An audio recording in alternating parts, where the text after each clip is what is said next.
안녕하세요, 지식원숭입니다. 오늘은 대체 왜 동유럽에는 미인이 많은지에 대해 알아보려고 합니다. 미인은 아름다운 사람을 뜻하는 단어인데 사람 인자가 들어가서 사전적 의미상으로는 남녀 모두에게 쓸 수도 있는 말이지만 일반적으로는 주로 여성에게 쓰이는 단어입니다. 특히 한국어와 영어에서 모두 여성 한정으로 쓰이는 경향이 있죠. 사실 영어권뿐만 아니라 대부분의 다른 문화권에서도 보통 미인이라는 뜻은 주로 여성에게 쓰입니다. 풍채, 몸을 포함한 외형은 오래전 유교 사회에서도 중시하는 특징이었는데 유교에서 말하는 좋은 얼굴이란 반듯하고 위엄 있으며 좋은 인상을 가진 호감형의 얼굴이었으며 현대 기준의 잘생긴 외모를 말한 것은 아니었습니다. 외모는 오히려 고대 서양 사회부터 주목받는 특징이자 하나의 특권으로 여겨졌는데 4세기경 고대 그리스의 재판 기록을 보면 히페리데스와 프리네의 재판을 확인할 수 있습니다. 두 재판 모두 여러 제목으로 사형을 구형받았지만 예쁜 미모 덕분에 무죄 판결을 받은 여성들의 사례입니다. 또한 탈무드와 구약 같은 고문헌에서도 아름다움을 중요시하는 구절이 존재하는 등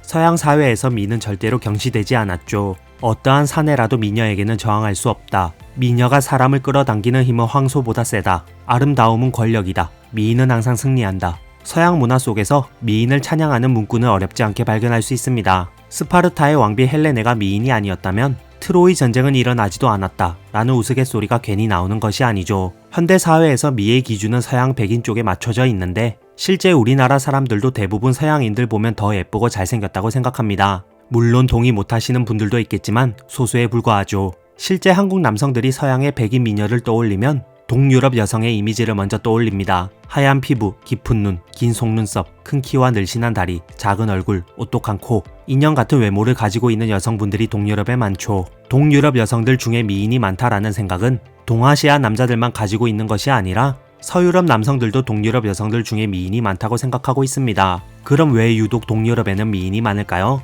이를 알기 위해서는 먼저 동유럽의 범위부터 제대로 잡고 가야 할 것 같은데 좁게는 러시아, 벨라루스, 우크라이나, 몰도바 등이 동유럽에 포함되지만 통상적으로는 냉전시대의 유럽의 공산주의 국가였던 국가들을 전부 다 동유럽에 포함시킵니다. 폴란드, 체코, 헝가리, 러시아, 벨라루스, 우크라이나, 슬로바키아, 슬로베니아, 크로아티아 등이 동유럽에 포함되죠. 사실 서양 백인이라고 해서 다 같은 백인이 아닌데 백인 중에서도 유독 더 하얀 백인이 있고 홍조를 띠고 있는 백인이 있는 등 다양한 백인이 거주하고 있죠. 동유럽에 주로 살아가고 있는 민족은 슬라브족인데 이 슬라브족은 백인 중에서도 유난히 피부가 더 하얗고 금발의 푸른 눈, 늘씬한 팔다리를 가지고 있습니다. 그런데 이 슬라브족도 다 같은 슬라브족이 아닌데 슬라브족의 인구는 2024년 기준 약 3억 4천만 명으로 이 중에서 동슬라브족인 러시아, 우크라이나, 벨라루스가 2억 1천만 명, 서슬라브족인 폴란드, 체코, 슬로바키아가 6,600만 명, 남슬라브족인 세르비아, 크로아티아, 슬로베니아, 마케도니아, 몬테네그로, 불가리아가 3,300만 명,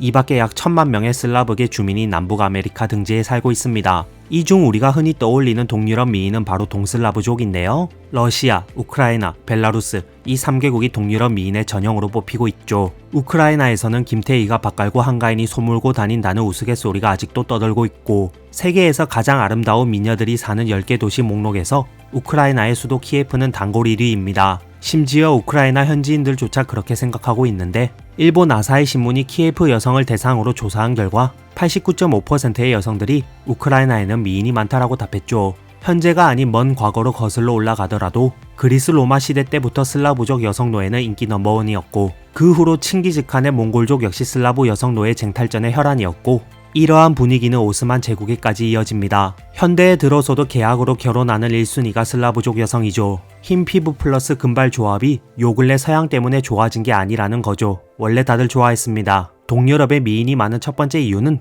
동유럽 지역이 비극적인 침략을 많이 당한 지역이라는 것입니다. 원래 아름다운 민족이었던 슬라브계 사람들이 거듭된 침략과 혼혈로 인해 유전자가 뒤섞인 결과 놀라울 정도로 아름다운 외모를 가지고 태어나게 된 것이죠. 혼혈이라고 무조건 이쁜 거냐? 라고 말하시는 분들도 많을 텐데요. 네, 맞습니다. 혼혈이라고 무조건 외모가 예뻐지는 건 아니죠. 대부분 동양인끼리의 혼혈보다는 백인과의 혼혈이 예쁜데요. 동양인의 얼굴 특징은 둥근 얼굴에 코가 낮고 쌍꺼풀이 없다는 것이고 서양인의 얼굴 특징은 콧대가 높고 광대와 턱이 발달했으며 쌍꺼풀이 있고 깊고 선명한 눈을 가졌다는 것입니다. 서양인 특유의 또렷한 이목구비 때문에 혼혈이 보통 예쁘죠. 한국인들은 성형하면 쌍꺼풀 만들고 콧대를 높이려고 애쓰는데 서양인들은 그걸 자연스럽게 다 가진 겁니다. 서양인의 장점과 동양인의 장점이 합쳐지면서 동유럽의 미인이 많이 태어나게 된 것이죠. 동유럽은 유독 몽골인이나 튀르키예인과 같은 아시아계 민족들에게 많이 침략당했는데 1220년대부터 1240년대까지 몽골 제국은 동유럽을 쑥대밭으로 만듭니다. 몽골은 러시아, 우크라이나를 모두 정복했고 이후 1241년 4월 9일 레그 2차 전투를 벌여 폴란드까지 침공하기 시작했으며 1241년 4월 11일 모의 전투에서 헝가리 왕국과 크로아티아 왕국을 물리치며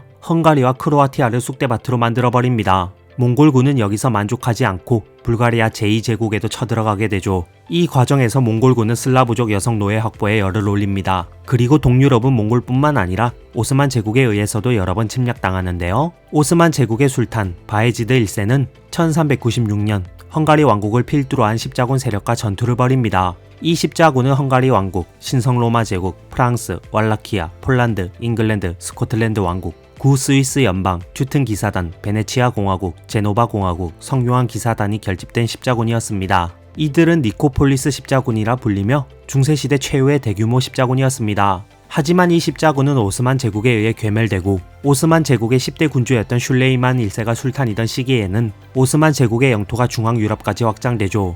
이 시기에 슐레이만 1세는 세르비아의 수도 베오그라드를 정복하고 모하치 전투를 통해 헝가리를 격파해 헝가리의 영토 대부분을 점령하게 됩니다. 오스만 제국은 결국 발칸 반도를 손에 넣게 되는데 이 과정에서 아랍인과 슬라브족 간의 혼혈이 많이 발생하게 되었죠. 아랍인들 역시 몽골인과 마찬가지로 슬라브족 여성 노예 확보에 열을 올립니다. 동유럽은 유럽 아시아의 경계에 위치해 있었기 때문에 몽골 제국과 오스만 제국 외에 다양한 민족의 침략을 받았고 슬라브 민족과 페르시아는 물론 터키와 몽골계가 섞여 혼혈 인구가 많아지게 되어 검은 머리에 푸른 눈이라는 독특한 아름다움을 낳게 되었죠. 동유럽의 미인이 많은 두 번째 이유는 바로 동유럽 지역이 서유럽 지역에 비해 마녀 사냥이 이루어지지 않았다는 것입니다. 이 이유는 조금 아리송한데요. 첫 번째 이유와 다르게 이 두 번째 이유는 믿거나 말거나 가벼운 마음으로 한 귀로 듣고 한 귀로 흘려도 좋을 것 같습니다. 중세 16세기에서 200년 동안 서유럽에서는 마녀 사냥이 성행했던 것으로 알려져 있는데 마녀 사냥에서 타깃이 되는 것은 미인이 많았다고 합니다. 몸매가 날씬하면 몸이 가벼워 날아다니기 쉬우니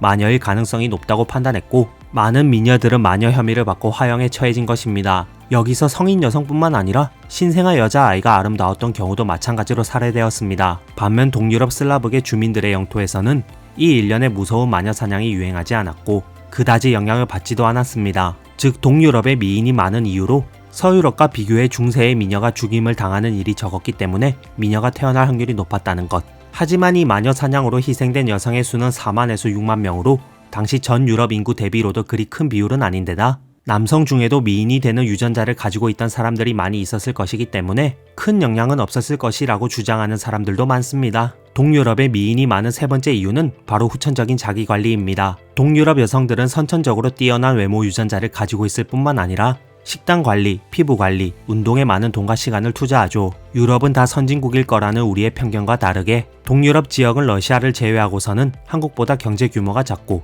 1인당 소득 역시 많이 낮습니다. 심지어 우크라이나 같은 경우는 러시아와 전쟁을 치르고 있죠.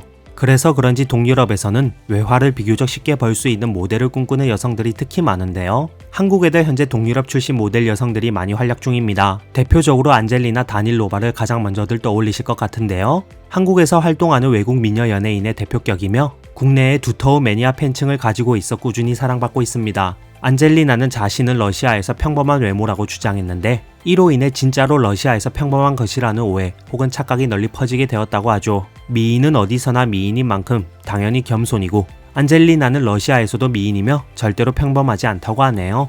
안젤리나 다닐로바 외에 특히 쇼핑몰 여성 이너웨어 모델은 죄다 백인인데 그 대다수가 동유럽 여성들이라고 합니다. 모델 일을 꿈꾸는 여성들이 동유럽에 많기 때문에 자연스럽게 외모에 관심을 더 가지게 되고 관리도 더 열심히 하게 되어 자연스럽게 동유럽에 미인이 많아지게 된 것이죠. 이상 왜 동유럽에 미인이 많은지 알아보았는데요. 제 눈에는 누가 뭐래도 한국 여성분들이 가장 예쁜 것 같습니다. 오늘 영상은 세계인들이 동유럽 미인을 최고로 뽑는 사람들이 많아 제작했을 뿐 제 개인적인 의견과는 아무 상관없는 영상임을 밝히고 싶네요. 이상 지식원숭이였습니다.